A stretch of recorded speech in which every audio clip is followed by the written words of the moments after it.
Semangat untuk belajar ilmu agama ke Mekah dan Mesir itulah yang menjadi penciri bahwa di Sambas ini sebagai kota.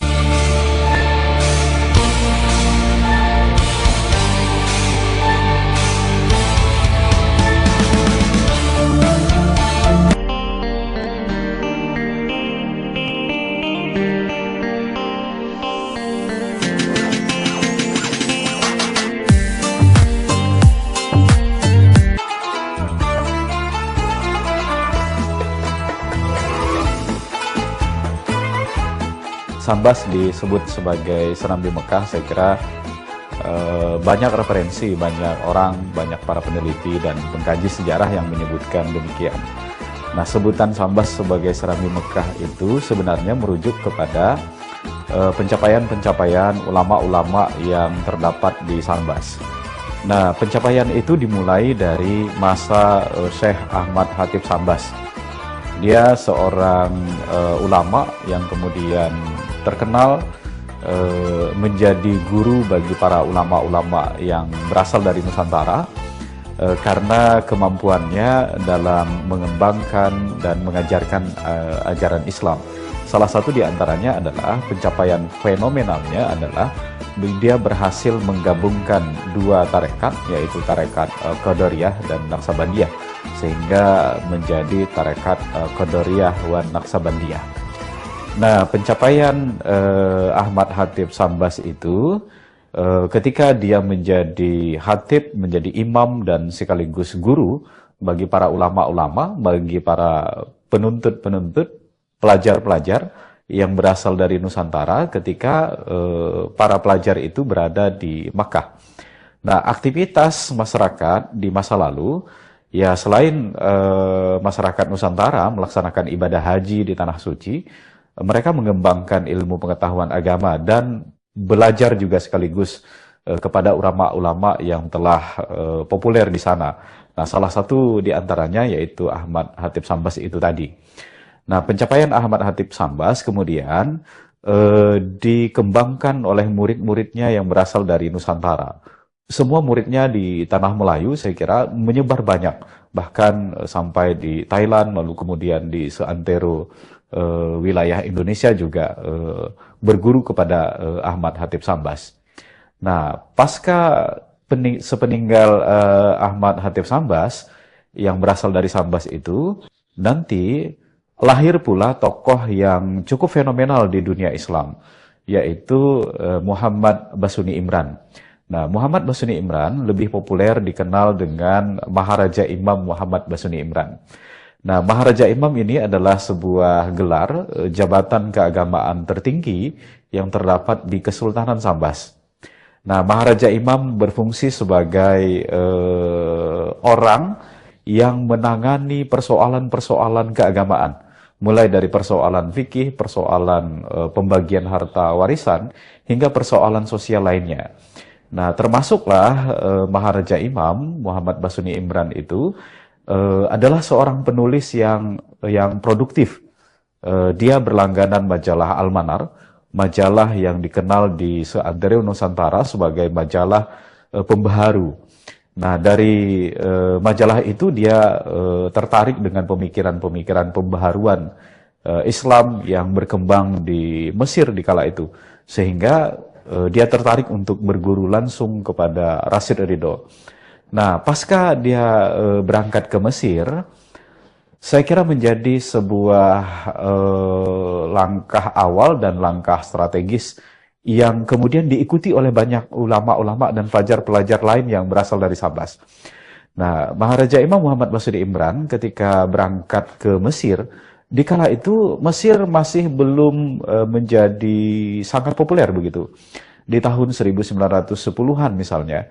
Nah, kiblat para pelajar yang berasal dari Nusantara masih belum ke Mesir, masih terfokus ke Makkah dan Madinah.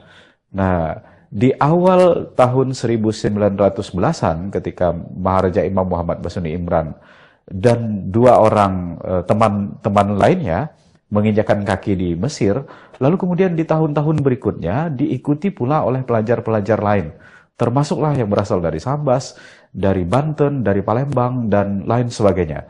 Sehingga dalam catatan yang dibuat oleh pemerintah Hindia Belanda, dia mengidentifikasi jumlah pelajar Nusantara yang belajar di Mesir itu dari tahun 1910 sampai 1920, itu 30% diantaranya ternyata berasal dari Sambas.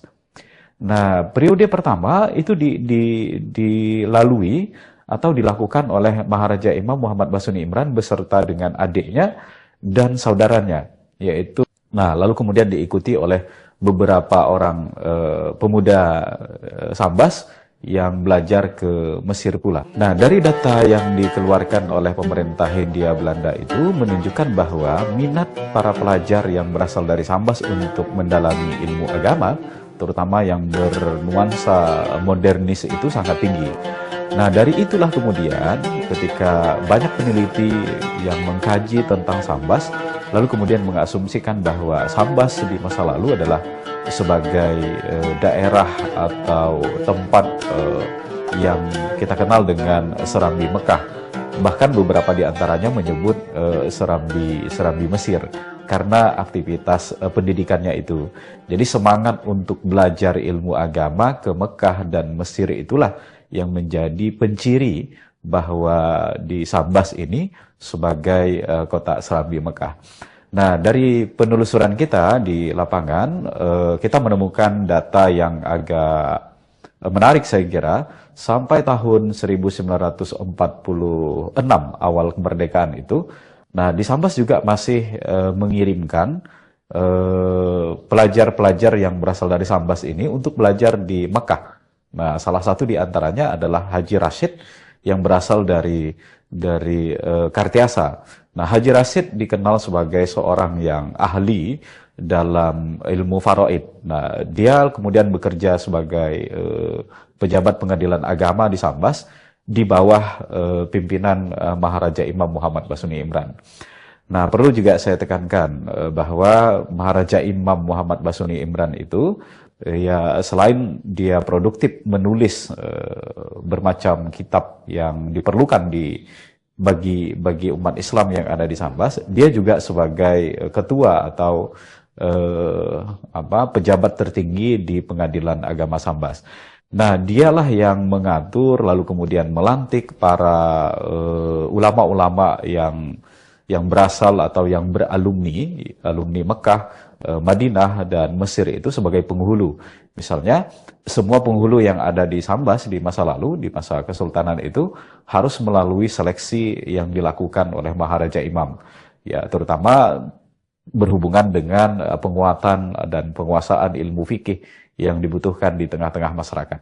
Nah, Basuni Imran ini menjadi orang yang mengatur bagaimana sistem pengelolaan lembaga keagamaan yang ada di Sambas menjadi begitu penting saya kira. Bahkan sampai marbot masjid. Nah, itu juga diseleksi oleh Maharaja Imam Muhammad Basuni Imran melalui pembentukan semacam lembaga yang dibentuknya, yaitu lembaga kemaharaja imaman itu. Karakteristik Sambas sebagai Serambi Mekah atau Serambi Mesir dengan kajian keilmuannya di masa lalu, terutama kajian keagamaan dan kemampuan ulama-ulamanya dalam menulis kitab. Nah, literasi, kitab fikih dan sebagainya, itu yang menjadi ciri di masa lalu. Nah, kalau sekarang saya kira tentu ya cirinya tidak hanya seperti di masa lalu. Penguatan terhadap ekonomi, penguatan terhadap literasi juga menjadi bagian penting. Nah, kalau menjadi slogan Sambas sebagai Serambi Mekah untuk di saat ini, saya kira ya kita perlu membuat identifikasi lebih lanjut terkait dengan pencapaian-pencapaian yang kita miliki di hari ini. Termasuklah saya kira pencapaian di masa lalu itu tentu menjadi motivasi kita untuk mengembangkan keilmuan keagamaan yang terdapat di Sambas.